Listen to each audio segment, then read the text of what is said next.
Kesempatan sore ini saya ingin menyampaikan sebuah hadis diriwayatkan oleh Imam Ad-Dailami dari Addi bin Hatim bahwa Rasulullah sallallahu alaihi wasallam bersabda, "Sittatu asya'a tuhbitul a'mala."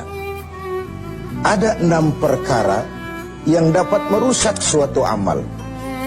Merusak sholat kita, merusak puasa kita, merusak zakat kita, merusak bahkan haji kita, dan seterusnya. Inilah yang harus kita waspadai. Kita merasa kita sudah melakukan amal begitu banyak, tahu-tahu dirusak oleh hal-hal lain yang ada pada diri kita. Apa 6 perkara yang merusak amal itu? Yang pertama, al-ishtighalu bi'uyubil khalqi. Seseorang yang terlalu sibuk mencari-cari aib, mencari-cari kekurangan orang lain. Sekarang ini oleh budaya kita mencari dan membicarakan kekurangan orang lain bukan lagi hal yang tabu. Dikorek, dicari, kemudian berakhir dengan fitnah, dan begitu seterusnya. Dan itu merusak nilai amal yang kita kerjakan. Sibuk dengan mencari aib orang lain, lalu lupa kepada kekurangan dirinya sendiri. Bukankah dalam hadis lain Nabi mengajarkan, "Tuba liman syaghalahu aibuhu an uyubin nas." Beruntunglah orang yang kekurangan pada dirinya menyebabkan dia sibuk sehingga tidak sempat lagi mencari-cari kekurangan orang lain. Tapi sebaliknya, celaka benar orang kalau waktunya habis dengan kesibukan mencari aib dan kekurangan orang lain, lalu merupakan aib dan kekurangan yang ada pada dirinya sendiri. Pemirsa TV7 yang berbahagia, sibuk dengan aib dan kekurangan orang lain dan asyik tenggelam di dalamnya, membicarakan si fulan, membicarakan si fulan, membicarakan si ini, menyebabkan kita terlena dan tidak sadar akan aib dan kekurangan yang ada di dalam diri kita. Dalam dunia jurnalistik ada ungkapan, bad news is good news. Berita jelek itulah berita bagus. Berita yang bagus biasa-biasa saja. Tapi berita jelek kalau diangkat, dikemas sedemikian rupa, bisa jadi berita bagus, menarik, kejutan, menimbulkan rasa ingin tahu, dan begitu seterusnya. Termasuk dalam konteks ini, setiap hari sekarang ini, kita dijejali berbagai tayangan-tayangan yang sibuk dengan aib dan kekurangan orang lain. Sehingga mengakibatkan itu lalu menjadi budaya kita, dan hal-hal yang tabu tidak lagi dianggap tabu. Hal-hal yang sebenarnya memalukan sudah dianggap tidak memalukan. Sementara sedikit sekali contoh dan pelajaran yang bisa diambil dari hal-hal seperti itu. Karena itu, dengan melaksanakan ibadah Ramadan, kita juga harus mawas diri. Jangan sampai terjebak di dalam kegiatan istighal bi'uyubil khalqi, sibuk mencari aib dan kekurangan orang lain, sampai melupakan kekurangan dirinya sendiri. Yang kedua, yang bisa merusak amal itu adalah waqaswatul qalbi. Orang yang keras hati. Hatinya itu kasar, keras. Beruntung kita kalau oleh Allah diberikan hati yang lembut, yang peka, cepat menerima kebenaran. Sebuah contoh, Sayyidina Umar bin Khattab, orang yang diberikan hati yang keras, tapi mudah menerima kebenaran, cepat menerima kebenaran. Dia yang dimaksud qaswatul qalbi ini sudah hatinya keras, kasar, dan tertutup untuk menerima kebenaran. Hatinya itu degil, hatinya itu tertutup, cupik seperti katak di bawah tempurung, tidak mau menerima kebenaran. Nah, tatkala kita tidak mau menerima kebenaran, lalu kita merasa kitalah yang paling benar. Banyak sekali dalam perjalanan hidup ini orang-orang yang kemudian terjebak menjadi pemilik kebenaran, mengklaim yang lain salah semua, cuma dia saja yang benar. Akhirnya juga terjebak pada hati yang keras dan kasar seperti tadi. Hati adalah raja dari kerajaan tubuh manusia, sementara anggota badan kita yang lain cuma prajurit saja.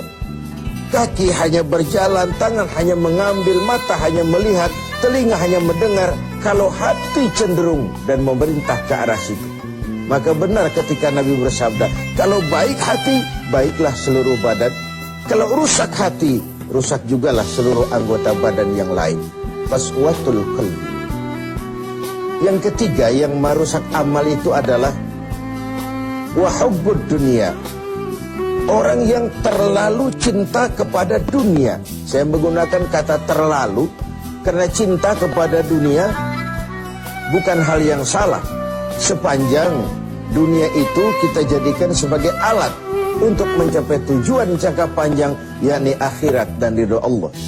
Tapi terlalu sehingga dia berurat dan berakar di hati, dan kita sulit melepaskannya, ini akan bisa merusak amal. Sebab apa? Kalau kegiatan hidup kita sudah dipacu oleh hubbud dunia, cinta dunia yang berlebihan. Cinta dunia itu include cinta pangkat, cinta jabatan, cinta harta, cinta pujian dan sebagainya. Kalau itu sudah overload, sudah berlebihan dalam hidup kita, kita cenderung melakukan hal-hal yang menghalalkan segala cara. Dan ini akhirnya akan merusak nilai amal yang sudah kita kerjakan. Bukankah ini memang penyakit kita, hubbud dunia, terlalu cinta kepada dunia, lalu menjilat ke atas, injak ke bawah, sikut kiri, kanan.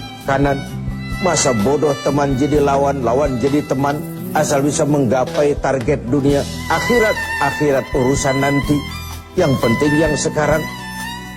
Padahal yang nanti itu ditentukan oleh yang sekarang ini. Kalau beginilah cara kita mencapai tujuan, kita sudah merusak yang nanti itu juga.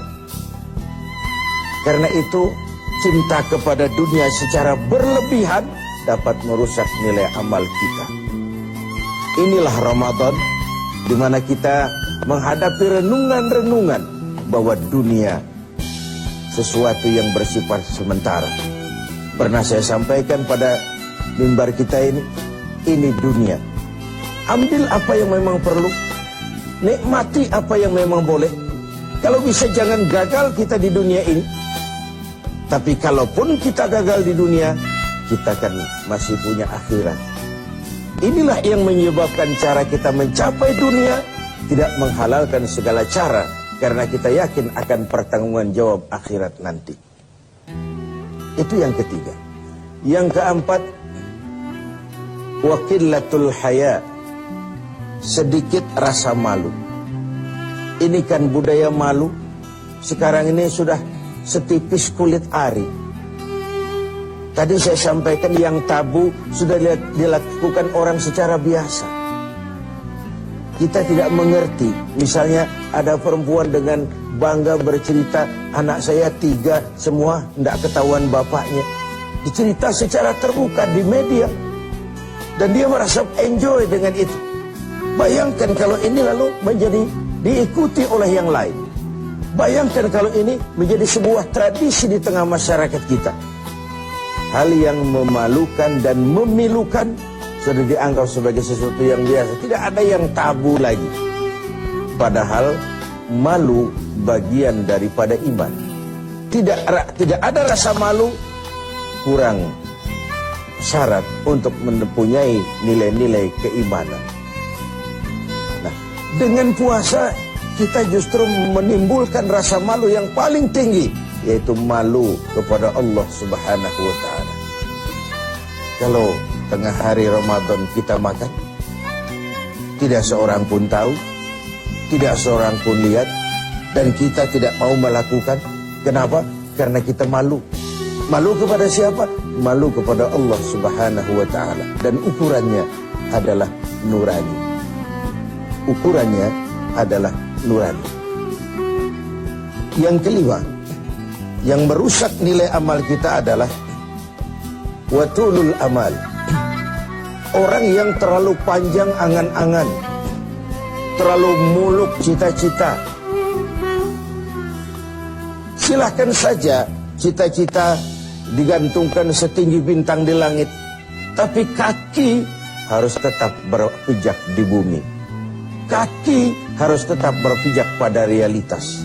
Kalau tidak, kita akan jadi penghayal kelas berat, tukang ngelamun kelas tinggi, yang hidup cuma mengumpulkan jikalau, andai kata, umpama, dan misalnya. Orang sudah kemana-mana, kita masih terjebak di situ. Yang terakhir, wa zalimun la yantahi. Yang merusak amal adalah perbuatan zalim yang tidak pernah sanggup kita hentikan. Zalim dari kalimat zalama, kegelapan. Kita terlahir putih, bersih, suci.